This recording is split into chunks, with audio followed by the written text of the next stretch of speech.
Hello and welcome to the Inside Scoop. I'm Pat Riley. I'd like to welcome our guest. We have with us Selectman Don McKinnon. Thank you for joining us. Don, also now the host of the new Rainham Cable show, The Good Old Days. That's one of my plans. I'm not going to disappear, Pat. I'll No. still be about.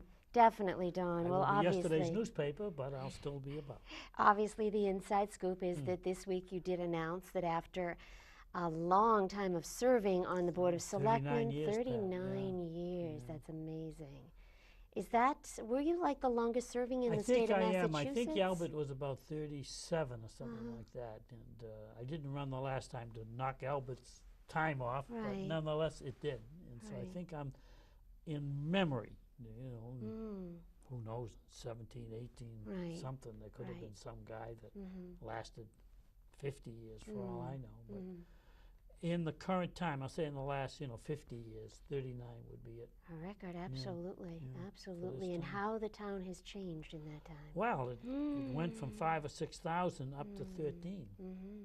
I've had an opinion. I like to have opinions, and I have an opinion that you really need to have about 10,000 people before you can be an active town unto yourself. Prior to that time, and when I first came in, the fire department was called. The police department was 2 or 3 guys, and then part-time people. So to be a full-time police, full-time fire, full-time highway and all, you really need over 10,000 people. Where I see a lot of these towns around now, I got a friend of mine, he moved down to Carver. He's so happy he moved down to Carver. And yet I think about 90% or 85% of their budget is school. And there they are in Carver, very nice town. It's called. Fire department's called, police, Really? So you gotta hand it. I imagine Avon is that way too. The state sometime would have us regionalized, but I don't like regionalization because the bigger community takes over the smaller community. I mean, that's what, if Taunton, for example, and that's who they'd imply, took over our police and fire, we'd be the outpost. They might even close it on a given day because they really are okay without it type of thing, so it's best we stay unto ourselves, although sometimes in Boston they like towns to be regionalized because it's easier. And of course, my debate with the school over the period of years. But I would never hope, right now we've probably got 2 to 3 times sewer department workers, highway department workers, cemetery workers, than the city of Taunton now. And the town of Bridgewater, we've got more people than them. So, I mean, how does that happen? It happens that you structure yourself in a particular way so that you keep the niche.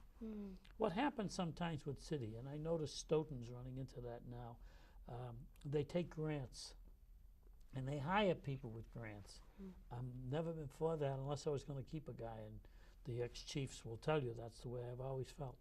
That if you're going to bring somebody on, it should be bringing them on to keep them on. Right. But otherwise, don't apply for the grant. They want you to take the grant. Don't take the grant. Because then comes the 2 to 3 years, that's what they do to you. And all of a sudden, you're there standing. Right. You've got 2 or 3 police or fire. Right. Are you going to let them go? No, they start to, And if you do let them go, then you end up paying unemployment, and it costs you And a lot of everybody's money. angry with everyone else, and everybody picks on somebody else's budget. How come? And they get upset with each other. Well, that's what happened to Stoughton with their education. They brought on people. Now the town manager is arguing. I just read it tonight. That's why I know. Otherwise, I wouldn't know that. Now, was this a difficult decision for you, Don, or? No. It's a funny thing about decisions I make. Decisions I make are not difficult for me to make. As a matter of fact, there was a time 2 elections ago, the last election was unopposed. And the one before, I had an opposition, and it was not my favorite, as it were. And it did get what I would call nasty It was for a a small nasty town. campaign. Yeah. And at that time, after that was over, it took too much out of my people, my family, and in a sense, I guess, myself in a fashion. And I said at that time, I would never go through this kind of election before. That was interpreted to say I would never run again. So a lot of people thought after I guess it was the '06 election, a lot of people thought that was it for me. And but I didn't mean it that way. What I meant was, you'll never catch me in that corner again. Right. Because I've said this, and maybe you and I have shared a little bit of talk about it. And this is a half-hour show, so we'll just This is sort of part touch one. a little bit. Part one.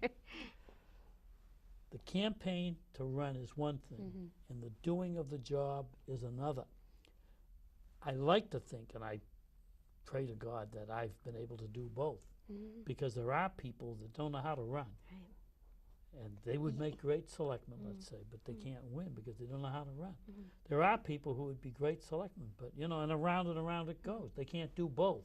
Well, up until that last campaign, I could do both. And I And enjoyed it. enjoyed it, controlled it, and had a good time. Of course, I always won, but that was another story. But this campaign got out of control. It really did. And I think, to be fair to the gentleman, I think maybe he got bad advice. I don't know how else to explain it. Maybe he gave himself bad advice.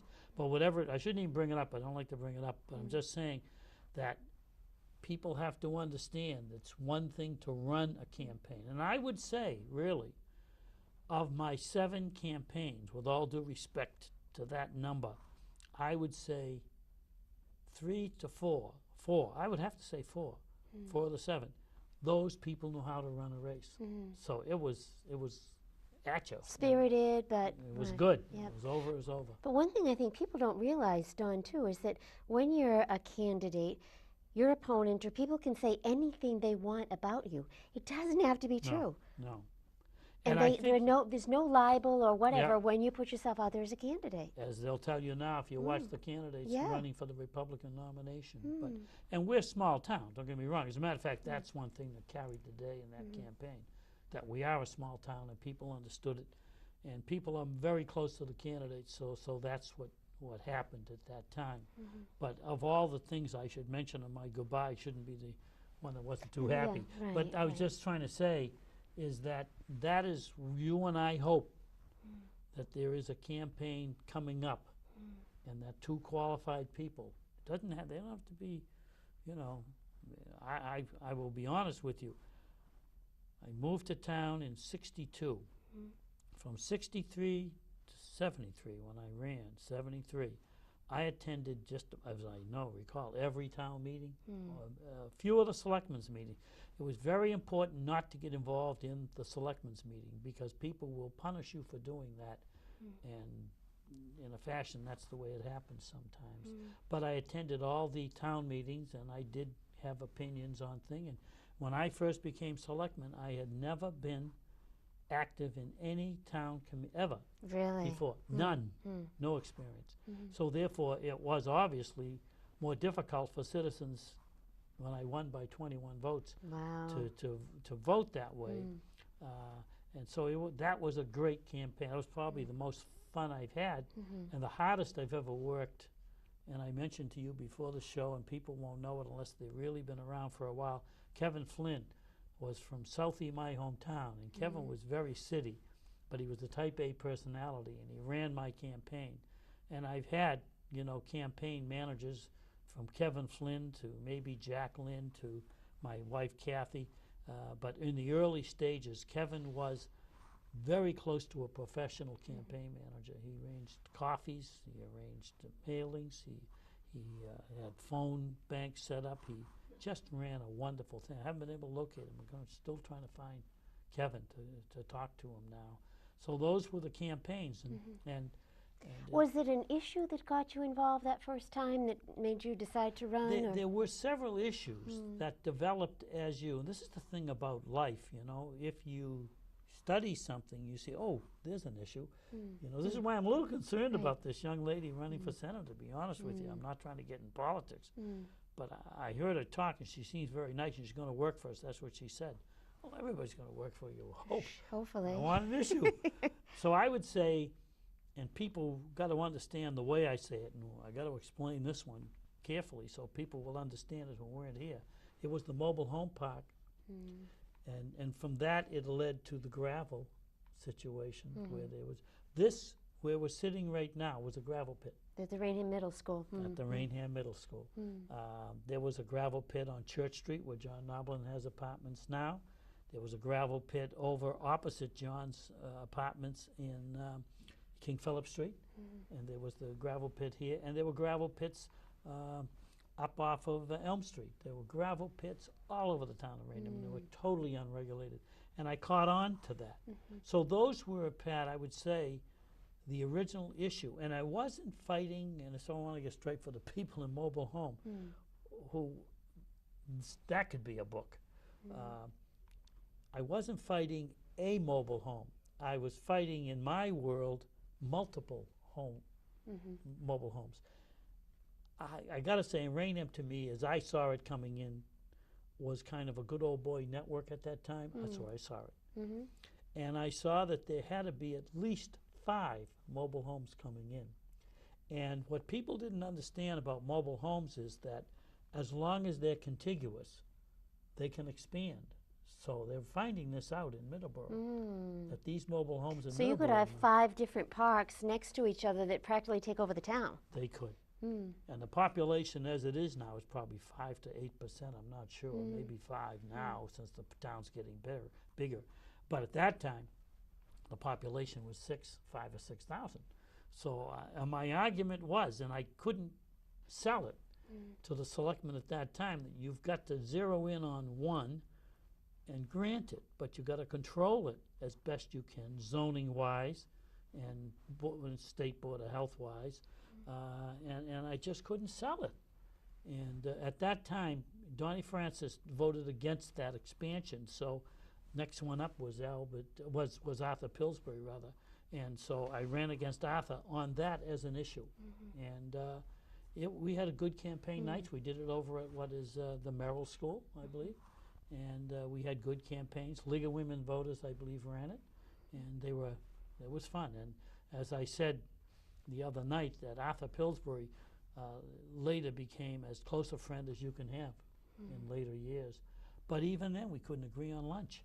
I mean, we just, Arthur and I, and we admitted it, and we learned to live with that. And that's one thing that I think we have to be careful about, not to carry these things so that you can't break bread afterwards. And that's, I see a couple of sister communities, and I have to say it, I'm sorry to say it, I don't think some of them like each other.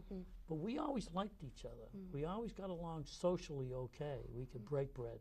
And disagree, but not be disagreeable. That's right. And it worked out very well.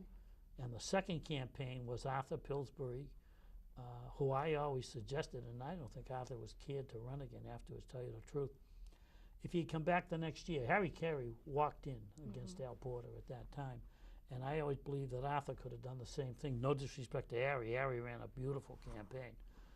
But Arthur could have walked right. As a matter of fact, I think Harry was Arthur's campaign manager, so Harry would have never run against Arthur. And I think he could have come in the next year. But Al Porter has lost to Harry Carey, so Al Porter and Arthur ran, and there was one guy from Pleasantville. I always thought he was put in there to water down my Pleasantville vote, but I'm sure that's not so. I'm sure it didn't happen. But those were 2 fun campaigns that I had, and those were the good old days in that fashion when I first started off. But to say I have as usual, Pat, when you ask me a question, I get off on something else. but your question was it a tough decision to make? No. As a matter of fact, it was made probably 6 months ago. Might have been, more than that. And my wife, who's my campaign manager, said, "Don't you tell everybody. You're going to be lame duck." And I said, "Doesn't matter if you're a lame duck as a selectman, because there's 3 of us. We're partners." And that's why you can last that long. If I was running in the city, you burn out as far as people saying, "Enough, I'm sick of that guy." But when you have 3 different people, each one can take a turn sort of leading on different issues, which is what happens by the nature of it all. And so therefore, you don't, which evidently I didn't, because I guess I'm going to brag a bit just to get the record on it. My last campaign was against the chairman of the finance committee. This is not chopped liver. 80-20. That's Russia. 80-20. And then my last campaign after that, unopposed, 90-10. Awesome.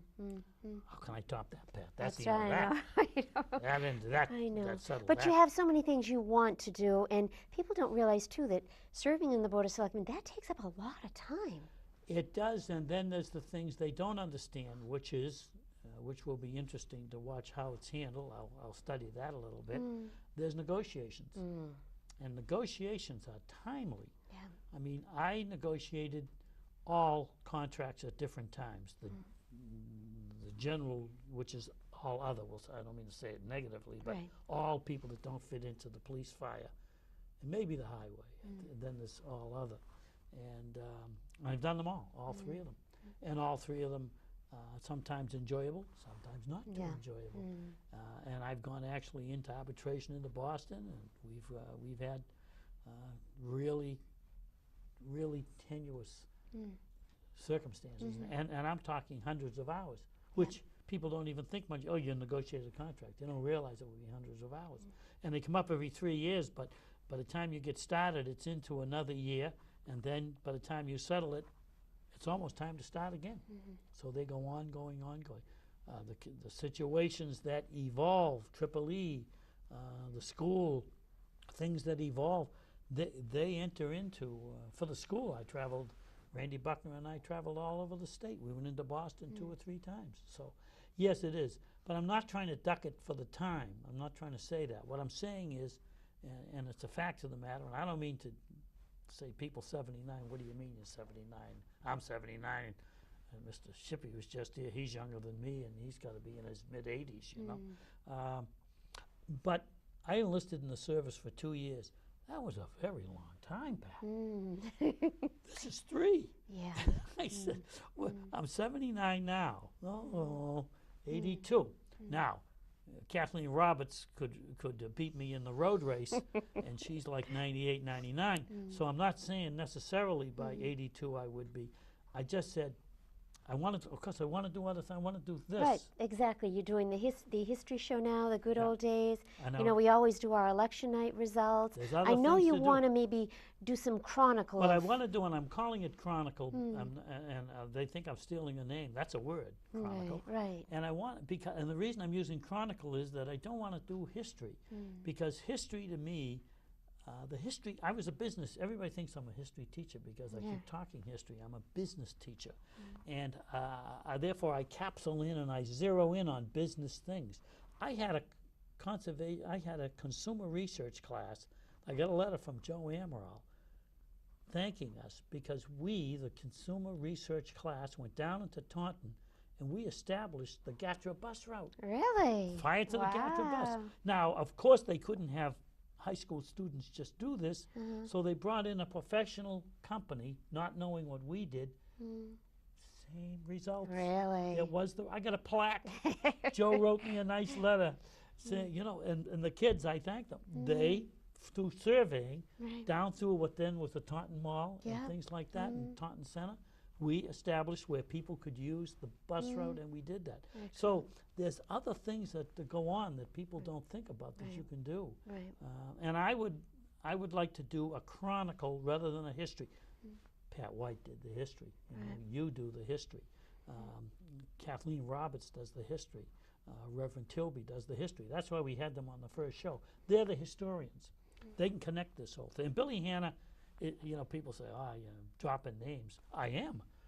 Billy Hanna wrote the history of Taunton. He is the historian for this area because originally when Rainham started, we were Taunton. And he's a personal friend of mine, Billy Hanna. And we get together maybe once a month with the old teachers get together, and Billy and I get together. And he told me he would help me. So it isn't as if I'm going to be not having some assistance on this. I will, and you don't get any, you know, Billy wrote his history of Abraham Lincoln and all that. So he will help me. He told me, volunteer. He said, yes. Volunteer after I begged him. You know, Billy, will you please? Yes, Don, I'll do that. He told me he'd do that. But I want to do, when I say a chronicle, I want to take some of the issues. Interestingly enough, there were issues which I listed when I was 206 when I had my handout, which I've given to you. They are the things, which is the mobile home park. They are the gravel pit. One of them is the school bus law, which people don't even understand about that. They don't even know that the school bus now has the blinking lights, which they've had since the beginning of school bus. But they don't understand that that little stop thing that clicks up, that's as a result of an accident that happened in the town of Rainham. Really? And Wow. unfortunately, there was a disagreement between the bus driver and the police, and this is natural. I'm not criticizing either part, but either the bus driver waved on the police cruiser Well, the police cruiser proceeded, and there was an accident. A young Yeah. Hickey boy was in the hospital as a result of it. And people told me, you better straighten that out, McKinnon, you know, and that was in the early 70s. And I wrote with Peter Flynn. And you talk about the Flynn brothers. I said, we've got to get the Flynn brothers over here. David and Peter. David was the dean. But Peter became the sheriff, and now he's nationally known, Peter Flynn. Isn't it Flynn, Flynn, and Lynn? Yes. What is that all about? But we wrote that school bus law. Really? And that said there will be, because we were trying to get away from this disagreement over to whether somebody's waving or not. And quite candidly, it could be documented if we wanted. There were times when blinking lights were going on and people were waved on. No, don't get mad at me, bus drivers. Right. I'm just saying there were times when that might happen. And that's another story. So all of that stuff, Pat, will be chronicled. Excellent. And I'm going to learn to use my computer. Excellent. People don't know I have a computer. I have a computer. My wife gave it to me for the 50th because I kept losing everything she had. I said, give me another chance at it, Kathy. Let me just put, where did that go? What did you do? So I lose all the stuff on her computer. So now I got my own. And you can spend a little bit more family time, too. You have 3 children, 4 grandchildren. 3 children and 4 grandchildren. We go into once a year, we traditionally, with the different families because of the numbers, we call it Swan Boat Days. And we go on to take the family on a swan boat. No charge, we do that. We go and have pictures with the little ducks. You know those little ducks they have in the Boston? Yes, yes. Take a picture. They're Excellent. tired of it, sick of it. No, we're going to walk by the ducks, and you're going to get a picture on a duck. Take a picture on a duck, and then we go over to Quincy Market, and the families get together there.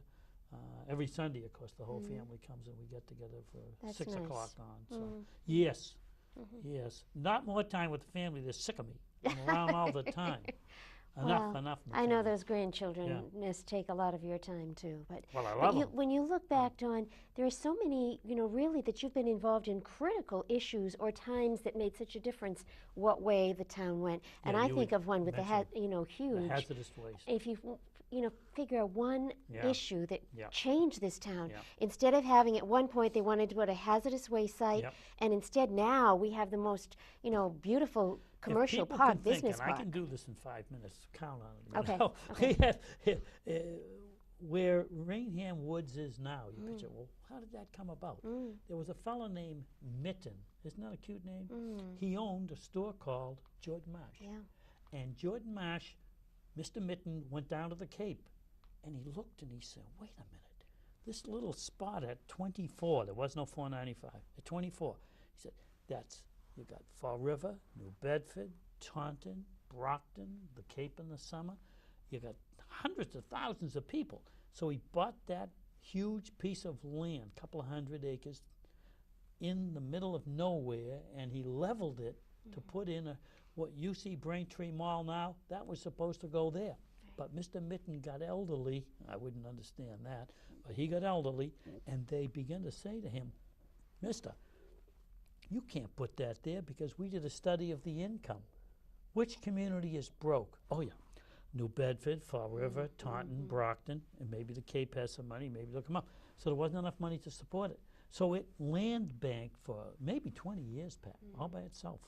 Piper covers were landing, police were tagging them, little coffee shop maybe. And then they decided to put the hazardous waste site, which I probably will have to go into more in the future. And you led the fight on that. But they were thank going to God. have sludge taken off of in around New Bedford Fall River in the ocean, and they were going to take it up to where the Allied, we called it Jordan Marsh site, or the Allied store bought out Jordan Marsh, and therefore they were going to have that hazardous waste there. And the selectman at that time and the representative, which was Alan Chalker, and Mark Antine, who was the best town council in Massachusetts, we took on Jordan Marsh, Allied store in New York. We were going to go to New York. We were going to fly there. And finally, they bent because of the public relations part of a hazardous waste. And I called the president of Jordan Marsh, and I said, is it over? And he was not pleasant. He didn't swear, but he, I said, if you're going to be that way about it, we're going to take our business elsewhere. And but anyway, and then that became, and then from that, we'll go into it another day. But from that, a fellow named Bart Perini had gone all through 495, and every place he went, he said they wanted something from him. You know, he wasn't pleased. I don't know if people remember the Perini family, but they're the ones who owned the Boston Braves. They're the ones who took the Boston Braves and moved them to Milwaukee. I said to him, Bart, any name but Perini on there. We don't like your name. And anyway, and Perini bought it from the Allied store, and he put in what you now see. And Joe verified. I was talking to Joe. About $1 million a year out of that, and it's a nice park. Absolutely. Very absolutely. quality. And that instead of and the exact reverse. See, in other words, instead of hazardous site, which by the way, realtors lost listings, people couldn't sell their house, nobody wanted to buy in Rainham. It wasn't that long a period of time, but it was devastating while it was there. You remember, that's the first thing that comes to your mind, Pat. Definitely. Anyway, Don, so we're going to have to continue this. Lots to talk about, but I just know you're going to be greatly missed on the Board of Selectmen, Well, but I know I you're going to think- stay very I involved. heard a guy just the other day say, we'll never forget what's his name. And that's the kind of, that's the way it is. No, I'm no, sorry. no, no, I don't think Yesterday's so. newspaper, yes, sirree, Bob. Because most people don't know you anyway. One of the selectmen one time, he said to me, everybody knows me now. He says, you go down by that soccer field and you walk around, you say hi to people and see how many people know what you're talking about. They even know who you are. They know who I am. Well, we will continue this discussion at a later show. We want Yes. to thank you very much for coming. Thank you for and, inviting me just in. Say how much I'll we even leave the appreciate how silverware. much I you've will done not for the take the town, silverware. and will continue to do. Thank you for being with us as well. We'll see you here in our next Inside Scoop. Now, see, we have 2 minutes, so we can sing a song.